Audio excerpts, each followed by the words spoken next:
Shout out EmEz and tune in to the sit down. Doesn't do it easy. That's what I'm doing. Okay, ladies and gentlemen, this is kind of a special interview. I like this guy. Last time he was here, he brought me Dave East. Now I'm speaking to him for his own situation over at Everyday Struggle. Let me first congratulate you, sir. Thank you, brother. Thank you. Ladies and gentlemen, Wayno. What's up, y'all? What's going on?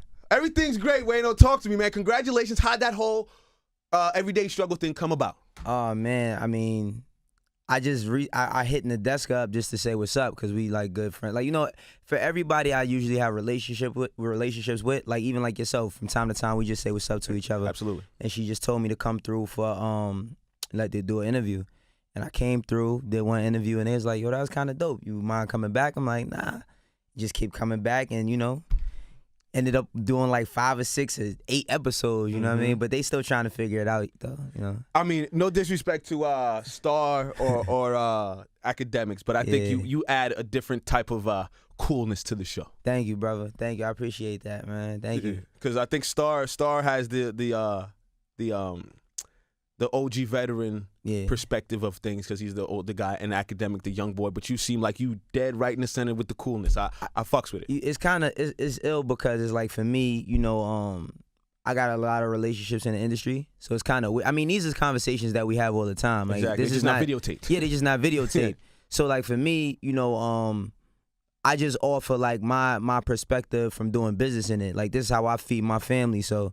You know, like I'm speaking from that perspective, and I'm speaking from being a fan. You know, I'm not just going out to just say anything. You know what I mean? I really think before I speak on that show. You know what I mean? Yes. Thank you. We appreciate that. It's the sit down. I got Wayno in the building. How long have you been on Everyday Struggle officially? I've been on there for about like, I think I did like about like, let me see, about like 8 episodes.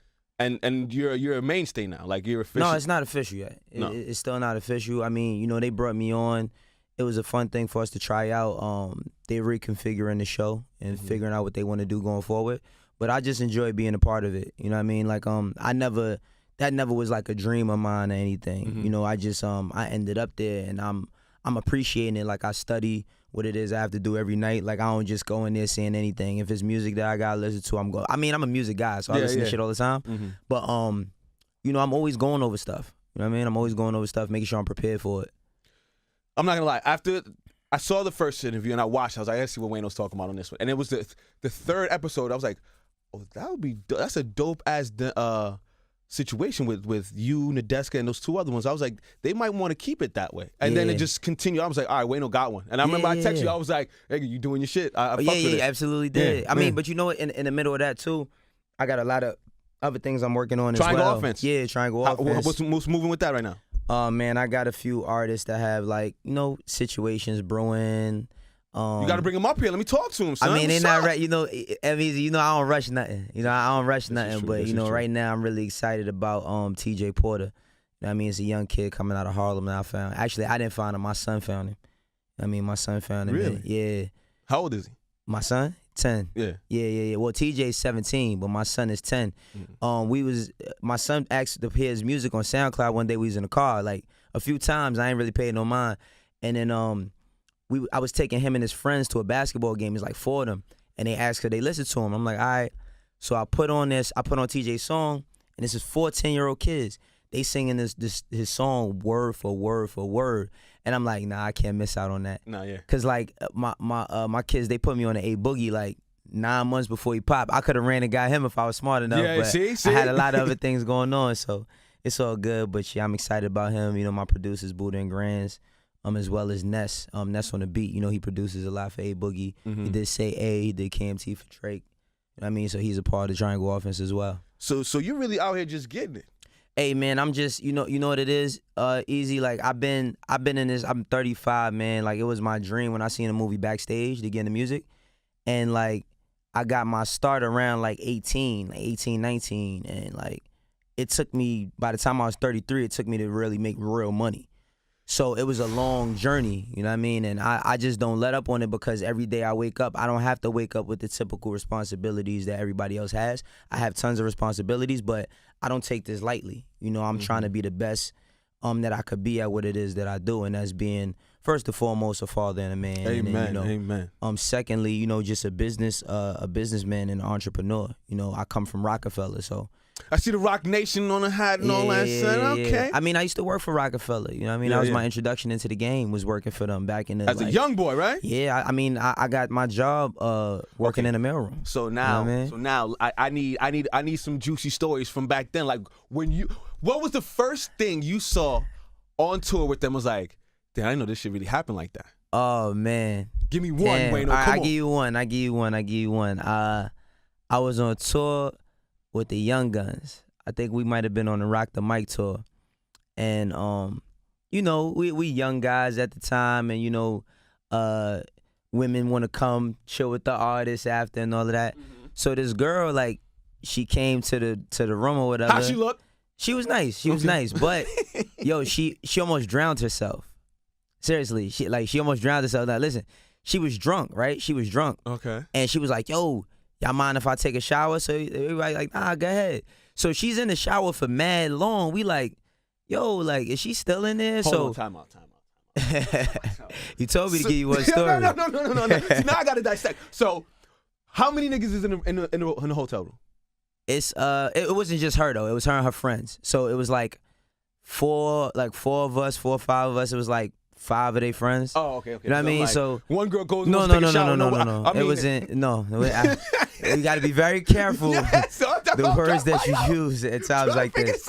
No, but she acts like, so she went in the bathroom and like we was like, yo, what's going on? Like we was all just chilling in the room or whatever, and we opened up the bathroom. She was in the tub and fell asleep, but she turned on the shower. So by the time we opened up the door, the water was like by her neck. You know what I mean? So if we didn't open up the door, died.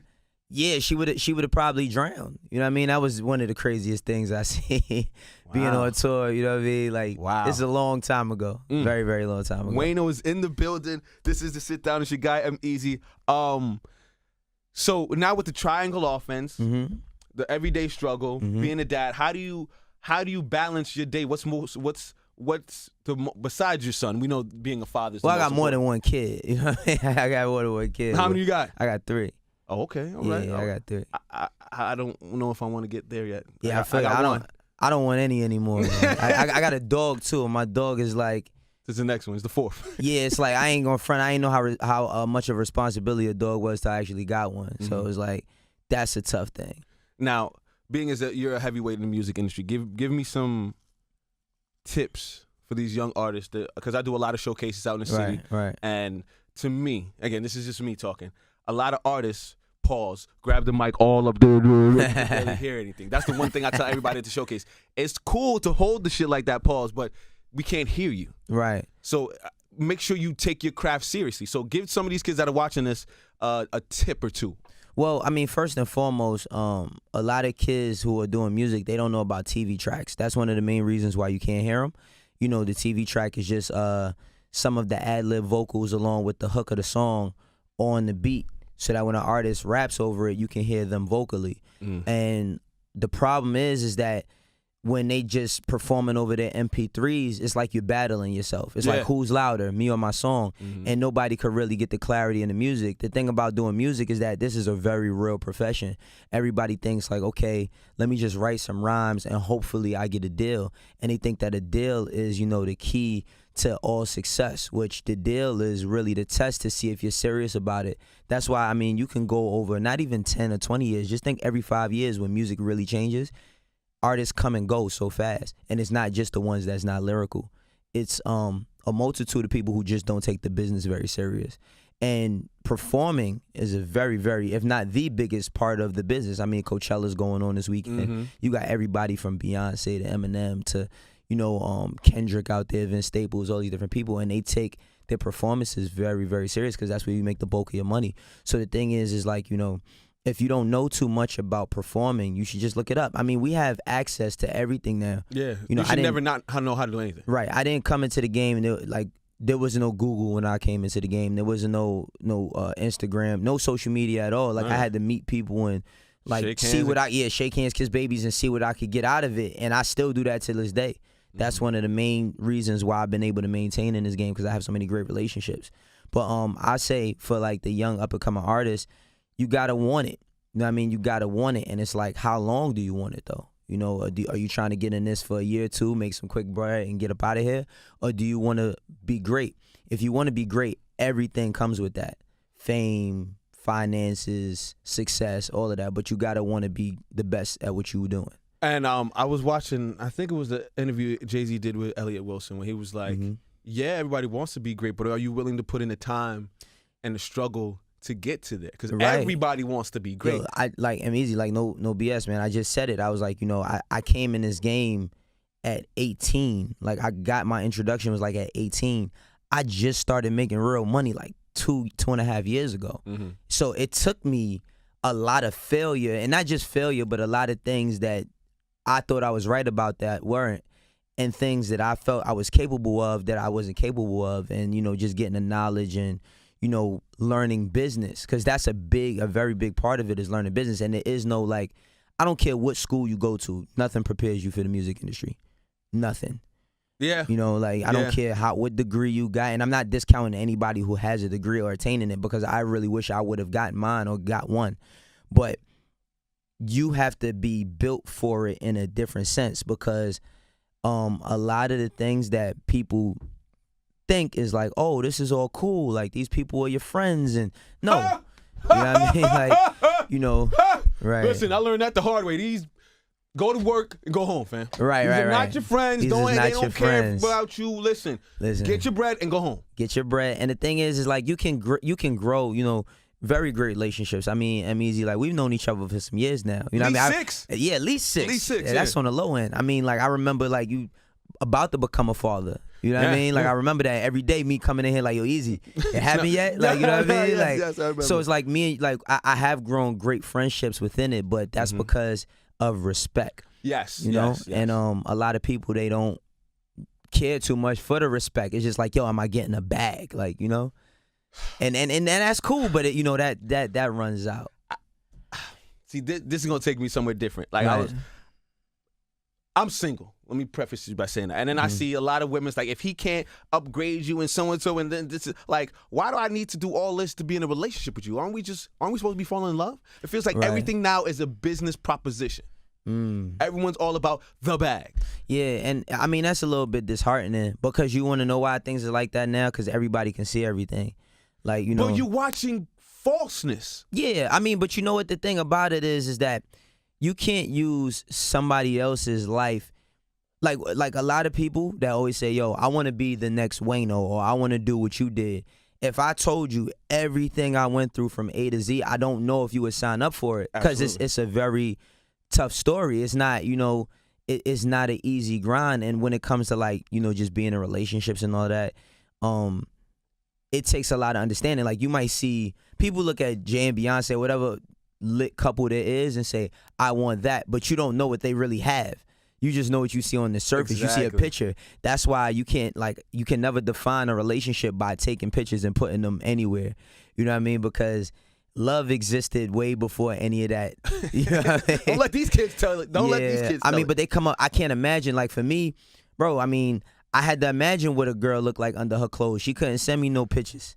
You know what I'm saying? I used to tell these kids, a panty line when I was 16, if you can see a girl's panty line, you're like, ooh. Dog, and our era, girls was wearing baggy pants just like us. Yes. You know what I mean? Yes. Like, they was wearing baggy pants just like us. So it's like, I just think that, again, it just goes back to respect, and respecting all things, and respecting the universe, and respecting other space.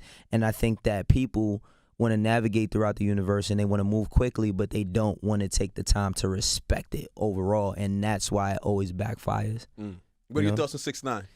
6ix9ine, I think that he should just continue to be an artist and not, all the theatrics, because the whole thing with the theatrics is, like, the internet is the streets. As much as people say, yo, the internet ain't real. No, the internet is very real. That's why people get indicted for stuff they put on the internet. That's why people get into altercations. Fired altercations. It is synonymous. And the thing is, I think 6ix9ine, I think he's talented. I do think he has talent, but I'm not a fan of all the tough guy stuff. Yeah. And I think that, if he focused more on the artistry, even for the eclectic type of person he is, colorful and all of that, vibrant, loud, he would be way bigger than, the whole nobody gonna touch me, nobody gonna do nothing. Cause it's like if you play basketball, right? And I say, yo, I could hit shots from half court like it's nothing. Somebody else gonna be like, I can too. It's the same thing with the streets. Yep. You know what I mean? Like when you're in the streets, and I learned that, you know, being young and trying to be in the streets and thinking I was a tough guy till somebody cracked me in my head.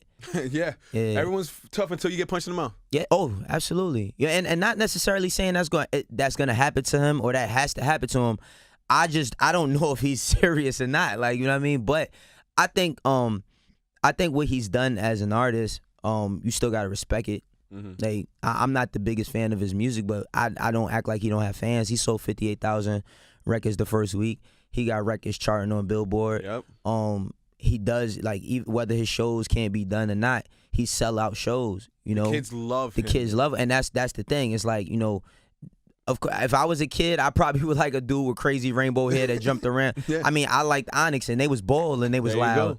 You know what I mean? So I just think he just needs to focus more on just being an artist, you know, and he'll be all right. The homie Wayno's in the building. It's a sit down. It's your main man, EmEz. And so who you listening to? Who's on your iPad? well, my Apple Music. Apple Music. There it goes. I don't even know what the honestly, yo, I'm listening right now to this kid. His name is Saba. He's from Chicago. I actually met him this week. I just randomly stopped by Mass Appeal offices, and his manager, you know, knew who I was, and he was like, "Yo, this is my artist. His name is Saba." And I was like, "All right, I'm gonna listen to his stuff when I get in the car."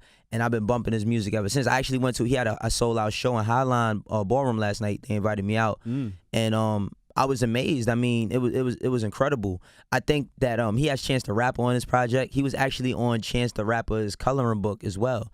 I think that you know, we have like the 6ix9ine, but we don't have the balance on radio when it comes to that.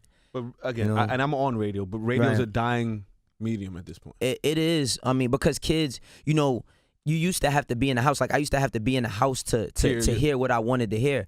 I didn't have devices and shit. Now I got a device and I can just go to whatever it is I want to hear at any moment. Yeah.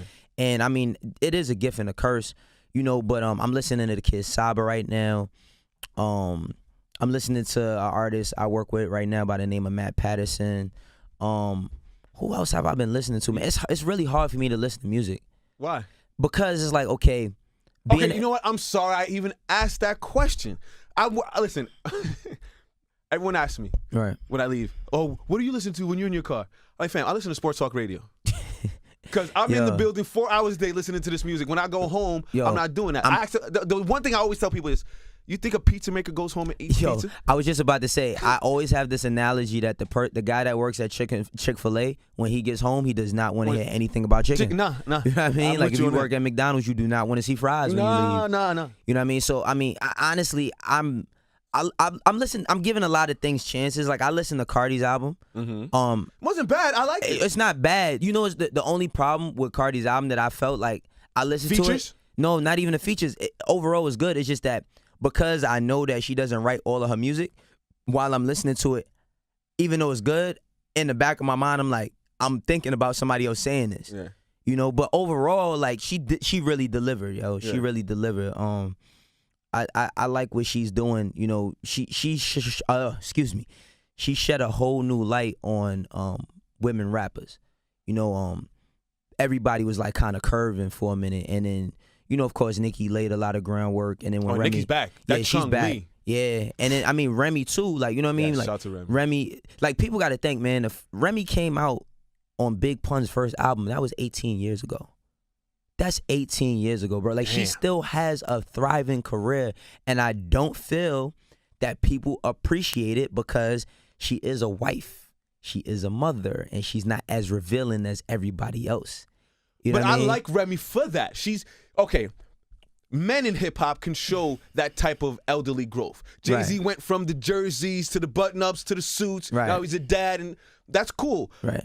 I could watch Remy do the same thing. She went from shooting her friend in the gut to going to jail to being married to being a mom. Like, what's wrong with that? But and that's what I'm saying. I just think that, like, when you bring up Remy, it's like people forget that easy. It's like, even though she was nominated for a Grammy, like I said this before, she's had one of the greatest comebacks from prison ever. And somebody was like, "Yo, Tupac," and I'm like, "Nah," because he died a year after he got out. But Remy, if you're talking about rehabilitation, bouncing back.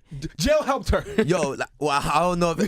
What I will say is that, I just felt like with Remy, she just was like, I know exactly what I'm going to do when I get out. Exactly. She knew what it was. I knew exactly. And she's had success. And when you look at it, you like, damn, yeah, Remy was on Big Pun's album. She had her own song 18 years ago.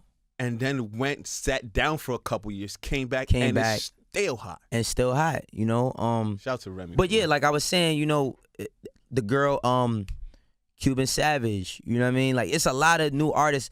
Again, you know who I am listening to? I like YB and Namir. Okay. I like not YB and Namir. I like the kids, SOB, RXE. They from out the Bay.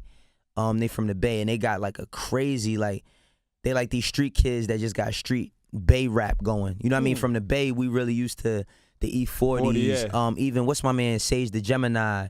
You know what I mean? Even G-Eazy's from the Bay. Yeah, we used to that. But these kids, SOB, RXE, they ill, and they all teenagers, and they got a ill collective. I'm checking them out. Like, I'm really checking out a lot of the young guys, man. Like, you got to give a lot of the young guys their credit because they're coming through and they're doing things that haven't been done. Like, I'm still listening to A Boogie. I rock with A Boogie super heavy. Mm-hmm. You know what I mean? Like, I love A Boogie's music. It's a lot of different stuff I listen to, but for the most part, I don't really listen to music much. Like, when I'm in the car, I'm usually on conference calls and all types of other non-cool Making things. that bread, that chicken. Trying to get to it, brother. Trying to get to it. Absolutely. This is the Sit Down, your guy, EmEz. Wayno's in the building. Wayno, listen, I could do this forever. Right. Me and you, I can sit and talk to you forever. Right. The mind of Wayno is impeccable. The knowledge that he has, the music that he's listening to, the people that he's around. Wayno is a pillar in the community and the culture. You, man. Wow. Listen, you already know how I feel about you. Yeah, Pauls. of Like, course, bro. You're someone I think that doesn't get enough credit for what he does out here for real. Wow, man, I appreciate that. And you're doing a lot of things behind the scenes and under the radar, but we watching, son. Thank you, bro. And I appreciate you. If you don't hear from anybody else, nigga, I appreciate you. Man, I appreciate you having me, man. Like, I never thought in a million years, for a lot of time I was behind a camera. I never thought about being in front of one. So it's like now, with the things I'm doing with the everyday struggles. And, I have a podcast also with Double XL that I do called Hip Hop Moments of Clarity. Speaking of Double XL, who's going to hit this freshman list? Oh, man. Who you got? All right, it's really tough. Like, me being around Double XL, I really see how tough it is for them to do it because it's really like 50 people that really deserve it, and you can only put 10. So right now, I would say, like, I got dudes on there like Smoke Perp, YB and Namir.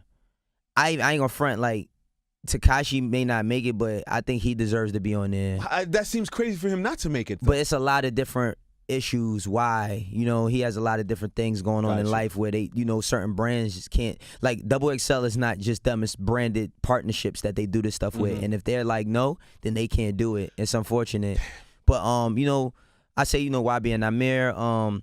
I like my man G Perico.